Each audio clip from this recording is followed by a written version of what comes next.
नमस्कार दोस्तों, मैं विशाल शर्मा। दोस्तों, उत्तर प्रदेश के सीएम योगी आदित्यनाथ के खिलाफ बगावत शुरू हो गई है। यकीन मानिए, अपने ही पार्टी के नेताओं के जरिए उनका बगावत इस कदर शुरू हुआ है। आगे इस रिपोर्ट में आपको पता चलेगा कि कैसे मुसलमानों पर जुल्म, अत्याचार, बुलडोजर चलवाने वाले सीएम को गोदी मीडिया के सबसे खास सीएम की उपाधि देती है। दोस्तों, आगे चलने से पहले इस चैनल को अपना प्यार जरूर दें। इस बिकी हुई मीडिया में सच आप तक पहुंचाना है, इसलिए इस चैनल को जरूर सब्सक्राइब करें और बेल आइकन भी दबाएं। लेकिन दोस्तों, इसी खास सीएम की पार्टी के अंदर कैसे मुसलमानों पर हो रहे जुल्म और उनके खिलाफ हो रही कार्रवाई को लेकर भारतीय जनता पार्टी के नेता ने इस्तीफे की धमकी मोदी और शाह को दे दिया है और कहा है कि जिस तरीके की कार्रवाई उत्तर प्रदेश के अंदर हो रहा है, इसे देखकर साफ लगता है कि मुसलमानों से योगी आदित्यनाथ इस तरह नफरत करते हैं।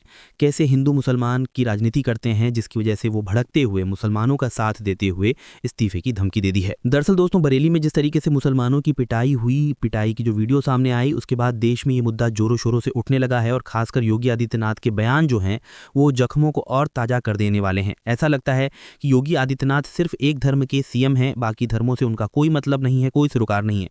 तभी तो वो इस तरीके की भाषा का इस्तेमाल कर रहे थे कि और पिटोगे और कुटोगे, जैसे बरेली में पिटे थे और भी पिटोगे। इस तरीके के शब्दों का इस्तेमाल योगी बाबा के जरिए किया गया। अब देखिए, उत्तर प्रदेश के बरेली और कानपुर में जिस तरीके से आई लव मोहम्मद पोस्टर को लेकर जुलूस निकाला गया और योगी सरकार की कड़ी कार्रवाई अब बीजेपी के ही अंदर सवाल खड़े कर दे रहे हैं।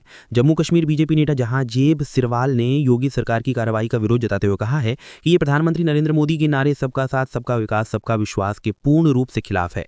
जो नारा मोदी के जरिए दिया गया था, उस नारे से ऐसा लगता नहीं है कि मुसलमानों का विश्वास, मुसलमानों के साथ जो है भारतीय जनता पार्टी खड़ी है।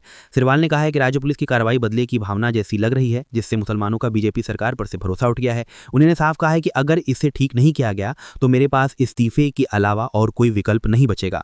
श्रीवाल ने आगे ये भी कहा है कि मौजूदा हालात पीएम मोदी की सोच से बिल्कुल उलट है। उन्होंने कहा कि एक ही समुदाय के खिलाफ अनावश्यक सख्ती और धमकियों से माहौल बिगड़ता है। कार्रवाई निष्पक्ष होनी चाहिए, जांच निष्पक्ष होनी चाहिए। अगर किसी ने गलत किया है तो निष्पक्ष जांच करके कार्रवाई की जानी चाहिए, ना कि सिर्फ एक समुदाय को निशाना बनाकर उनके घरों को, उनके मकानों को, उनके लोगों को जेल में डाल देना चाहिए। कानपुर में दोस्तों, आप सभी को पता है कि 4 सितंबर को मिलाद उन नबी के दौरान, जी हां, प्रॉफिट मोहम्मद के